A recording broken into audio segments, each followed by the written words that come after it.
إن تنصروا الله ينصركم ويثبت أقدامكم.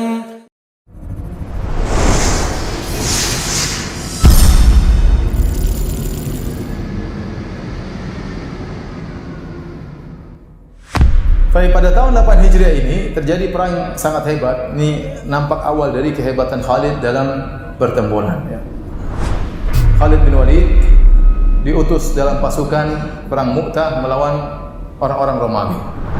Rasulullah SAW tatkala melepaskan para sahabat untuk berperang, jumlah mereka 3.000. Jumlah mereka 3.000. Kemudian mereka disuruh berperang ke negeri Syam.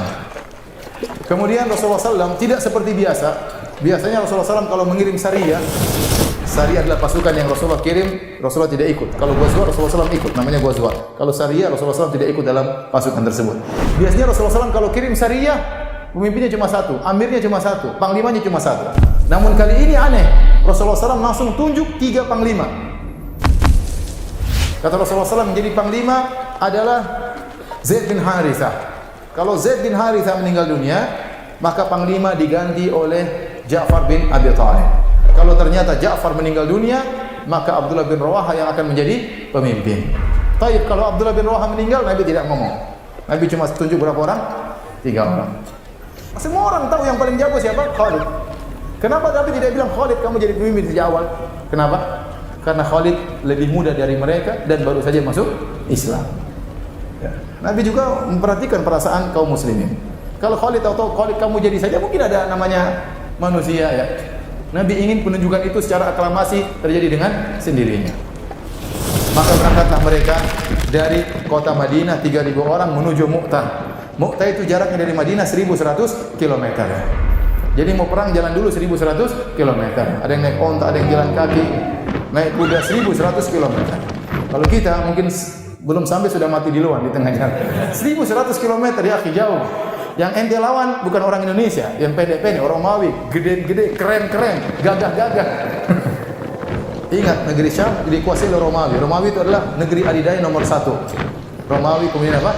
Persia. Jadi mereka adalah negara yang sudah lama. Islam baru negara baru 8 tahun berdiri.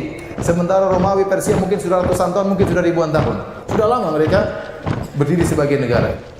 Tentu jumlah pasukan mereka sudah sangat banyak, mungkin juta jumlah pasukan mereka di zaman tersebut.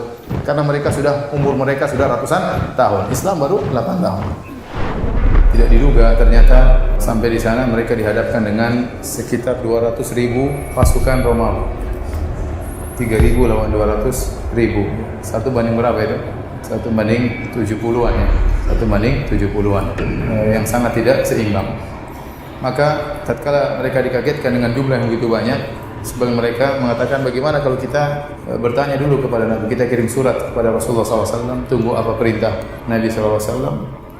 Tapi itu pun butuh waktu yang lama, 100 kilo ya. Kalau ada WhatsApp dulu langsung WhatsApp ya, nggak ada. Terus kirim surat kuda dengan begitu cepat, entah berapa lama baru bisa balik lagi, sehingga sementara musuh di depan mata ya. Sehingga akhirnya Abdullah bin Rawaha radhiyallahu anhu menyemangati mereka dengan berkata, bukankah kita kesini untuk meraih ihdal husnayain? Kalau tidak menang, mati syahid. Akhirnya semangatnya para sahabat ya, karena memang tidak memungkinkan juga untuk menunggu pendapat Nabi SAW karena kondisi sudah sangat genting. Akhirnya mereka pun maju berperang yang sangat tidak berimbang, 3.000 lawan 200.000. Nabi SAW di Madinah mengumpulkan para sahabat. Allah memberikan wahyu kepada Nabi. Nabi bercerita tentang perjalanan pasukan perang yang dikirim oleh Nabi SAW. Maka Nabi berjalan pasukan Ghaliyah dan mereka bertemu musuh. Maka akhirnya pemimpin dipimpin oleh panglima adalah Zaid bin Harithah. Maka berperanglah Zaid bin Harithah sampai akhirnya beliau meninggal dunia. Kata Nabi, akhirnya Zaid bin Harithah meninggal dunia.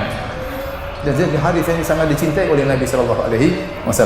Pernah dipanggil Zaid bin Muhammad, ya, sangat dicintai oleh Nabi SAW, seakan-akan anaknya sendiri. Maka dikenal dengan Hibbu Rasulillah, kecintaan Rasulullah SAW. Setelah beliau meninggal dunia, mati syahid, maka bendera dipegang oleh Ja'far bin Abi Thalib radhiyallahu anhu. Maka Ja'far bertempur dengan begitu hebatnya, ya, sampai Ja'far waktu tangannya terputus sebelah kanan, dia megang bendera dengan kiri. Waktu tangan kiri terputus, dia megang dengan kedua Abu Daidi. Dalam riwayat Nabi SAW mengatakan, Allah menggantikan kedua tangan Ja'far dengan janahain yatiru bihima fil jannah, dengan dua sayap yang Ja'far terbang dengan dua sayap tersebut di surga. Karena tangannya terpotong, dia pegang dengan kiri, bendera tersebut dipotong, akhirnya dia tangannya kedua-duanya terputus karena membela Allah Subhanahu wa taala. Tatkala beliau sudah meninggal dunia, ditemukan 80 bekas luka, bekas pedang, bekas panah, bekas tombak, semuanya di bagian depan, tidak ada satupun di bagian belakang. Yang ini menunjukkan dua hal. Pertama, Ja'far bin Abi Thalib tidak pernah mundur sedikit pun, tidak pernah balik belakang sedikit pun. Dia mukbil ghairu mudbir, maju tidak pernah mundur sama sekali. Yang kedua, bagaimana kuatnya para sahabat. Bayangkan, sudah tertusuk sana tusuk sini masih terus bertempur. Mungkin kalau kita baru satu tusukan langsung tewas. Ditemukan satu tusukan di tubuhnya.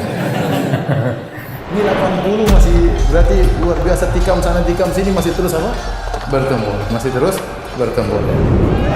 Kemudian fa'akhadha raya Abdullah bin Rawaha. Kemudian bendera dipegang oleh Abdullah bin Rawaha.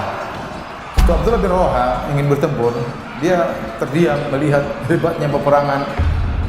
Maka dia seperti maju atau tidak. Kemudian dia melanturkan syairnya untuk menyemangati dirinya sendiri. Di antaranya dia berkata, ya nafsu mali araki takrahinal jannah, wahai jiwaku, kenapa aku lihat engkau benci untuk masuk surga? Maka dia pun maju dan akhirnya bertempur dan akhirnya mati syahid radhiyallahu taala anhu. Maka meninggallah Abdullah bin Rawaha, doakanlah ampunan baginya. Fadarafat ainah, maka Nabi SAW menangis waktu menyampaikan kisah tersebut kepada para sahabat. Kemudian kata Nabi SAW, fa'akhadha rayah sayfun min suyufillah. Kemudian bendera diambil oleh pedang Allah. Tatkala itulah Nabi SAW menggelari Khalid dengan apa? Pedang Allah. Akhirnya Khalid pun mengambil bendera dan tidak ada yang protes sama sekali. Karena semuanya memang tahu Khalid yang paling jago sebenarnya dari awal peperangan. Tapi Rasulullah tidak menunjuk Khalid ibn Walid. Maka dia pun mengambil bendera tersebut.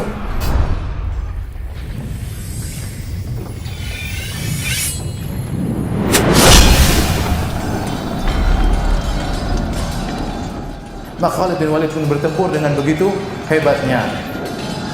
Sampai dalam riwayat disebutkan, ya, telah terpatahkan di tanganku 9 pedang.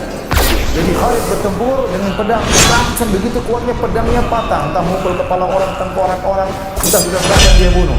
Berhantaman dengan pedang orang sampai pedangnya patah. Dia ambil pedang kedua, bertempur lagi sampai pedangnya patah. Ambil pedang ketiga, bertempur lagi sampai pedangnya patah. Ya, sampai 9 pedang. Luar biasa badannya Khalid radhiyallahu anhu. Kita mungkin kalau bertempur tangan kita patah sebelum pedang kita patah. Akhirnya pedang setengah mati pegangnya, kalau tangan patah tangan kita. Ya, luar biasa bagaimana kuatnya Khalid ibn Walid radhiyallahu ta'ala anhu. Sampai terakhir dia hanya memegang semacam, ada yang mengatakan pedang, ada yang mengatakan besi tersisa di tangannya, dia gunakan untuk bertempur radhiyallahu ta'ala anhu. Tatkala Khalid memegang kendali pertempuran, tiba malam hari, dan kalau malam hari kode etik peperangan berhenti. Peperangan berhenti. Akhirnya Khalid bin Walid malam itu berpikir, karena dia memegang kendali pertempuran, maka dia membuat taktik strategi yang luar biasa. Karena dia berpikir, ini saya katakan Khalid pemberani. Nanti kalau kita akan sebelum peperangan, dia maju di luar. Ya, dia maju di luar. Tapi dalam kali ini dia melihat kondisi pasukan. Ya, kalau maju terus mati konyol, 200.000 lawan 3.000. Maka Khalid berpikir bagaimana bisa mundur tapi mundur terhormat. Bagaimana caranya? Maka Khalid bin Walid pun berpikir, dia bagi pasukan menjadi beberapa pasukan, dibagi-bagi. Kemudian yang sebelah kanan Maimanah dipindahkan kepada Maisarah. Kemudian yang Maisarah yang kiri, pasukan kiri dipindahkan ke sebelah kanan. Kemudian As-Saqah bagian belakang dipindahkan ke Muqaddimah. Bagian pasukan depan pindahkan ke belakang. Seakan-akan anggota baru. Ya, ketemu Romawi lagi, orangnya lain lagi, ya, gitu, kira-kira gitu. Kemarin sudah enggak mati-mati, sekarang muncul lagi yang baru, ya. Ini taktik Khalid. Kemudian Khalid membagi pasukan beberapa tahapan. Jadi satu dulu bertempur, tiba-tiba datang pasukan lain, seakan-akan datang bantuan. Seakan-akan bantuan. Kemudian datang lagi berikutnya, seakan-akan datang bantuan. Kemudian ada kuda yang berputar-putar di belakang untuk menghambur-hamburkan debu sambil bertakbir, Allahu Akbar, Allahu Akbar. Enggak ada bantuan yang datang. Cuma muter-muter saja, ya, muter-muter. Akhirnya tatkala pagi hari, musuh kaget, dikagetkan dengan wajah-wajah yang baru. Ya Allah, yang kemarin aja nggak mati-mati, apalagi datang yang baru. Kemudian Allahu Akbar, Allahu Akbar. Kemudian debu bertebaran di sana sini. Wajah-wajah baru musuh datang baru lagi. Mereka mengerikan. Akhirnya tatkala bertempur, Khalid mulai mundur. Mulai mundur satu, mundur dua, mundur tiga. Romawi juga nggak berani kejar. Ini kejar nanti tiba-tiba di sana banyak musuh. Jadi seandainya kalau mereka tahu kabur, mereka akan dikejar dan itu bahaya. Tatkala mereka mundur dan Romawi juga tidak berani mengejar karena mereka khawatir siapa tahu benar-benar ada pasukan yang banyak. Akhirnya mereka terdiam tidak mengejar dan akhirnya Khalid pun mundur dengan pasukannya balik ke kota Madinah dan dia telah menyelamatkan kaum muslimin. Dari sisi ini kaum muslimin menang karena jumlah yang tewas dari Romawi jauh lebih banyak daripada kaum muslimin. Jumlah yang tewas dari mereka jauh lebih banyak. Maka Allah Subhanahu wa taala memenangkan pasukan tersebut melalui Khalid ibn Walid radhiyallahu taala anhu.